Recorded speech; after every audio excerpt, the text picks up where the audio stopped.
Assalamualaikum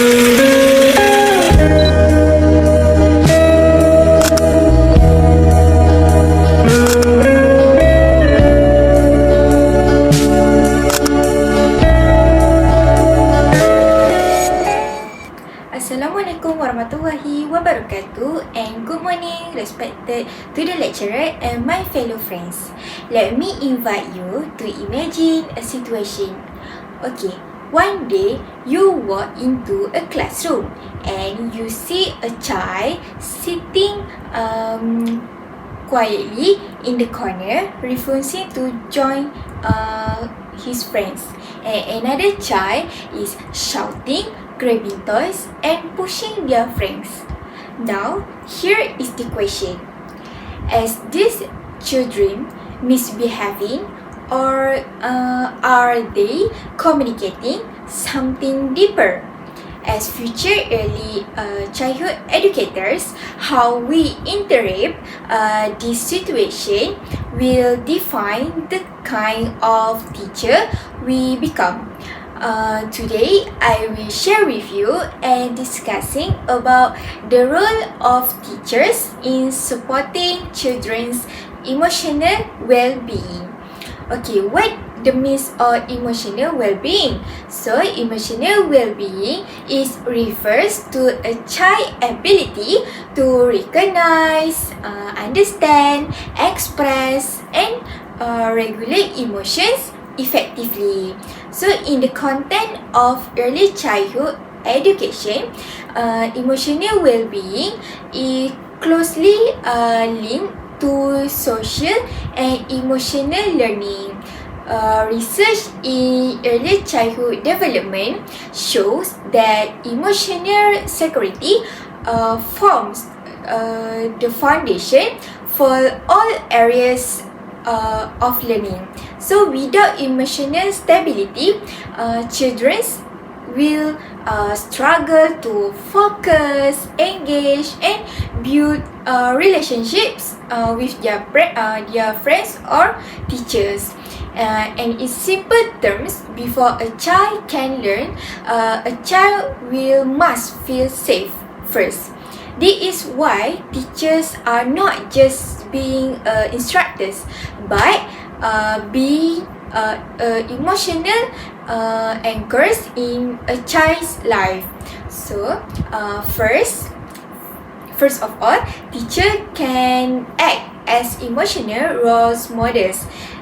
Children do not learn emotional regulation through instruction, but they learn through observation and instruction and interaction. This is where the concept of co-regulation becomes important. Co-regulation, this means the children rely on adults to help them manage their emotion before they can do it independently. So, during my school-based experience in preschool SK1 in PBS, I observed a child who became extremely frustrated during a puzzle activity.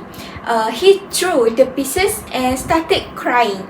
Instead of reacting with anger, the teacher approached him calmly and lowered her voice and said to the children, I can see you are feeling frustrated because you cannot finish the puzzle, but let's try again together with teacher. And she got him step by step.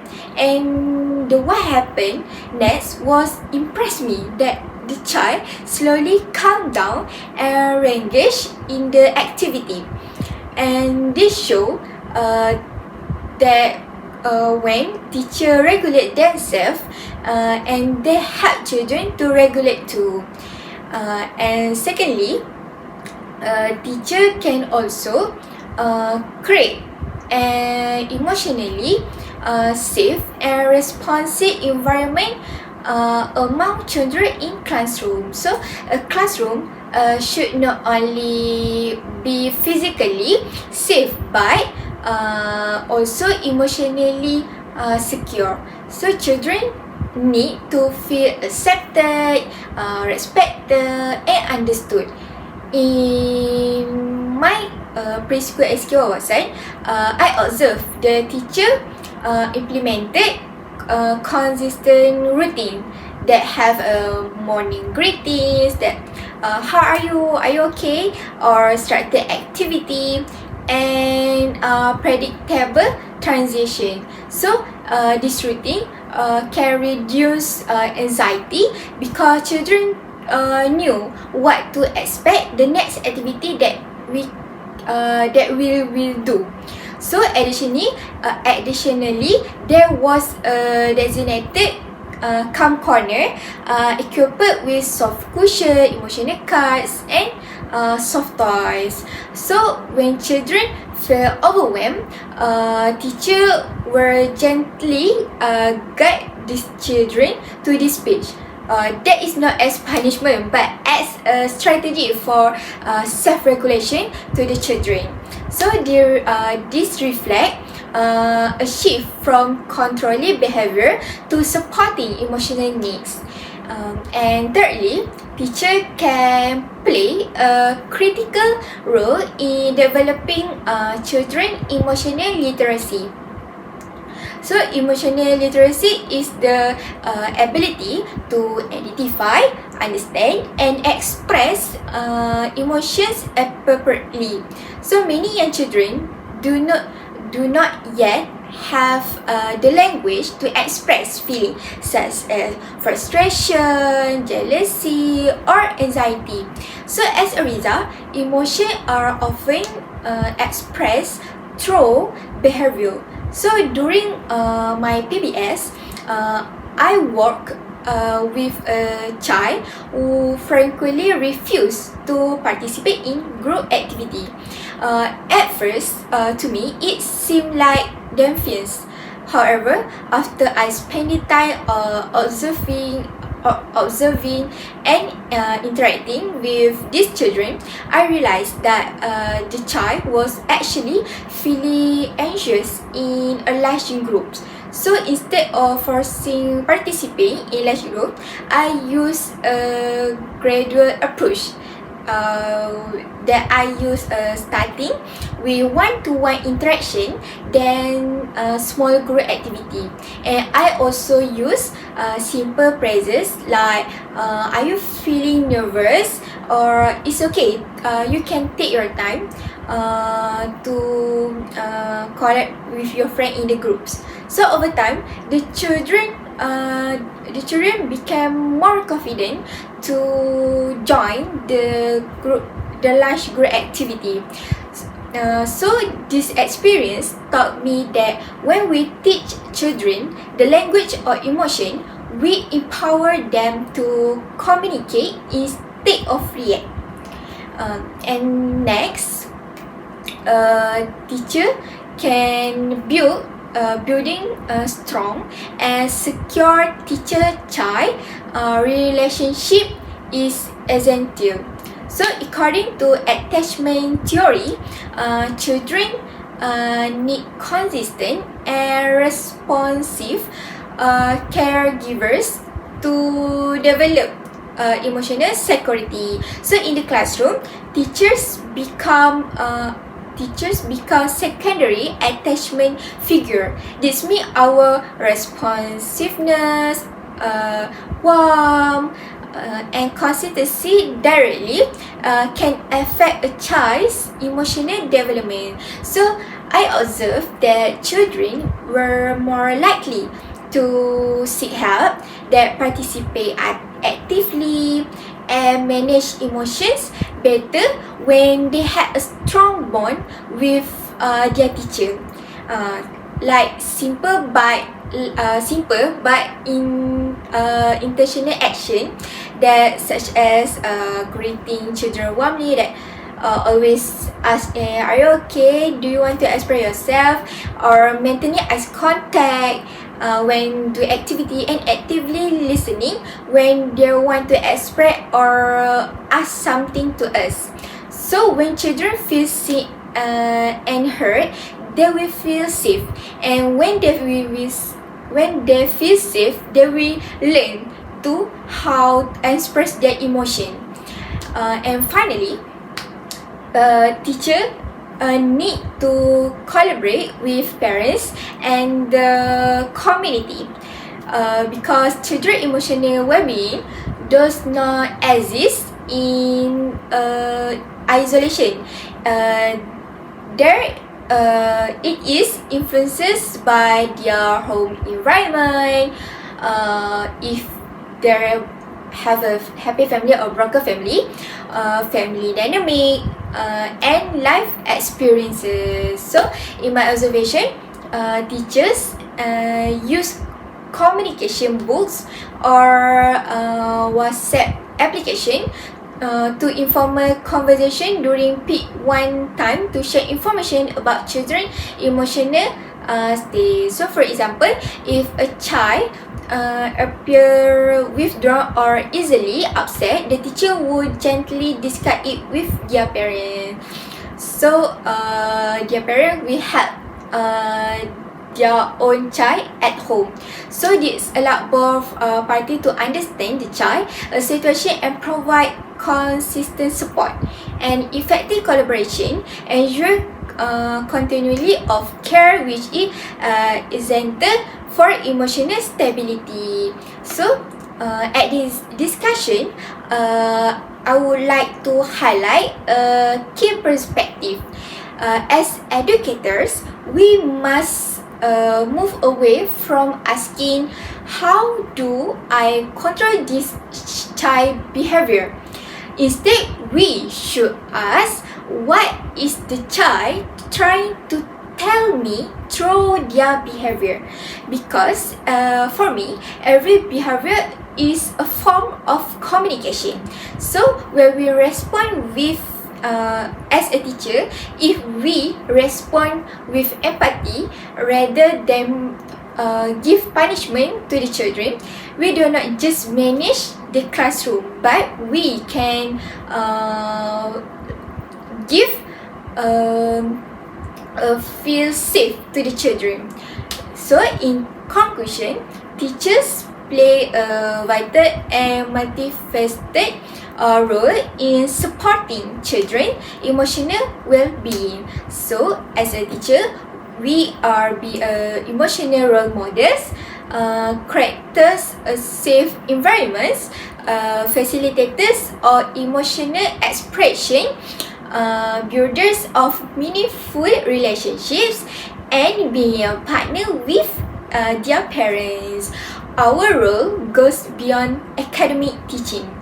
We shape how children understand themselves, how they refer to others, and how they navigate the world emotionally.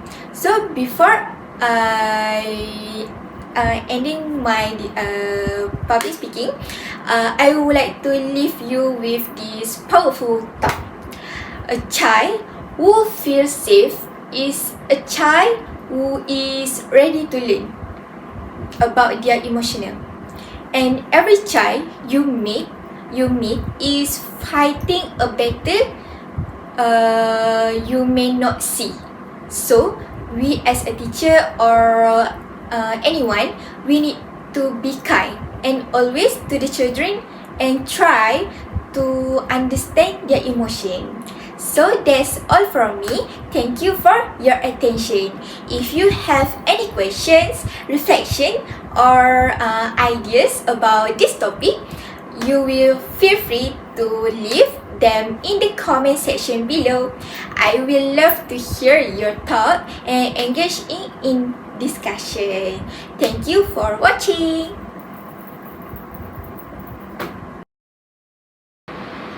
Hi everyone, thank you so much for watching my video. I received a quite number of interesting questions in the comment section, and I really appreciate all your thoughts and curiosity about this topic. So today I will be answering a few of the questions that were asked. Thank you again for your great question. Okay, we go to the question 1. Why is children emotional well-being important in early childhood education? That's a really great question. For me, children's emotional well-being is so important because it actually forms the foundation of their learning.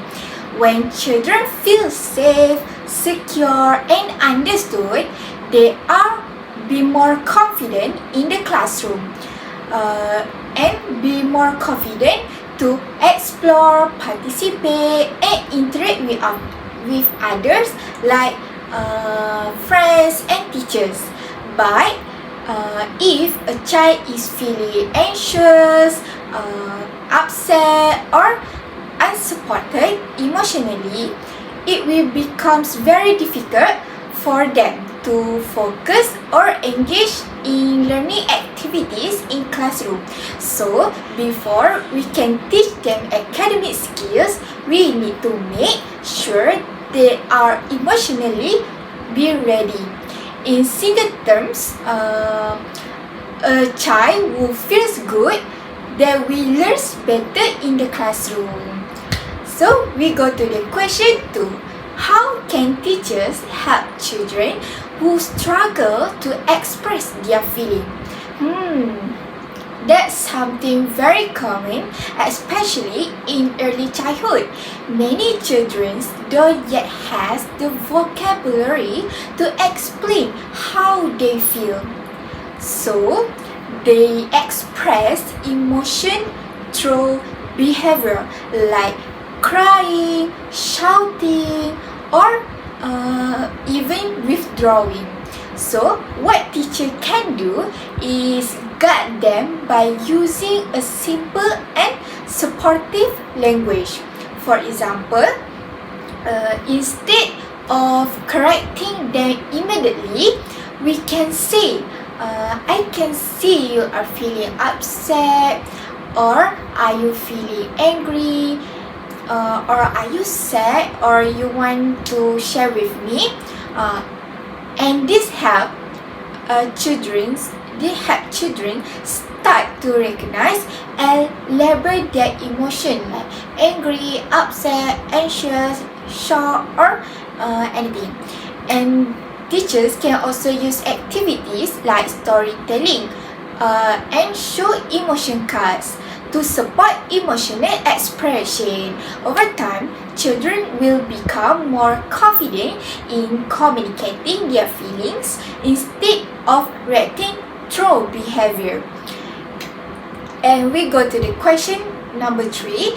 What challenges do teachers commonly face after supporting children's emotional needs?